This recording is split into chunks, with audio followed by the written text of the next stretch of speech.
le principe de la centralisation des champs. Ça veut dire, ou bien les comptes d'opération, ça veut dire, depuis 1900, ça veut dire que centralisation des quoi? Pardon? Centralisation des quoi? Des changes? Des changes. Oui. Ou alors les comptes d'opération. C'est-à-dire, c'est du nazisme monétaire, dans la mesure où on oblige les Africains, depuis 1945 jusqu'à 1973, à déposer en France l'intégralité, 100% de ce qu'ils gagnent quand ils vendent à l'extérieur. Jusqu'à quelle année vous avez dit?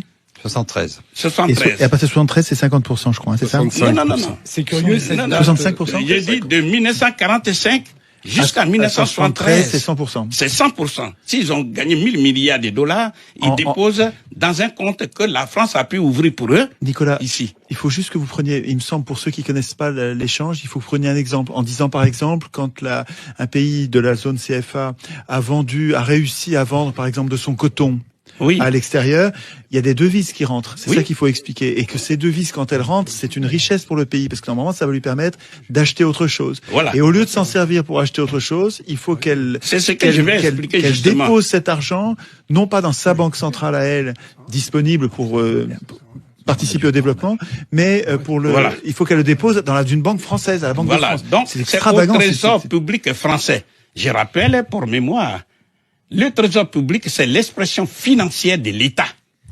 Donc, s'ils ont eu 1000 milliards de dollars, parce qu'ils ont vendu, eh bien, l'intégralité de ces 1000 milliards s'est déposée au Trésor public. À l'étranger, dans le pays colonisateur. Dans le compte ouvert pour eux en France. Ouais. C'est ça.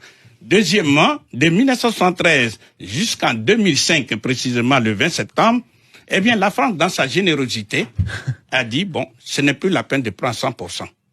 Il faut simplement prendre 65%. C'est-à-dire, si les Africains ont vendu pour 100 milliards de dollars, de yens, etc., ils déposent 65 milliards. Mais, Nicolas, ils ne donnent pas cet argent. Ils le déposent sur un compte, mais les pays peuvent s'en servir en faisant des chèques. Ça, c'est ce qu'on dit. Ça, c'est ce qu'on dit. Mais nous sommes en train d'expliquer les faits. Et maintenant, à la seconde où nous parlons... L'argent n'est pas volé, ils peuvent s'en servir pour autre chose, non? Mais non, je vais tirer les conséquences, vous allez voir tout de suite. Et maintenant, de 20 septembre 2000 jusqu'à la seconde où nous parlons, ils déposent 50%. Aujourd'hui, on en est à 50. La question, c'est de dire, mais quels sont les inconvénients de ces comptes d'opération? Oui. Les inconvénients sont nombreux. La première conséquence est logique.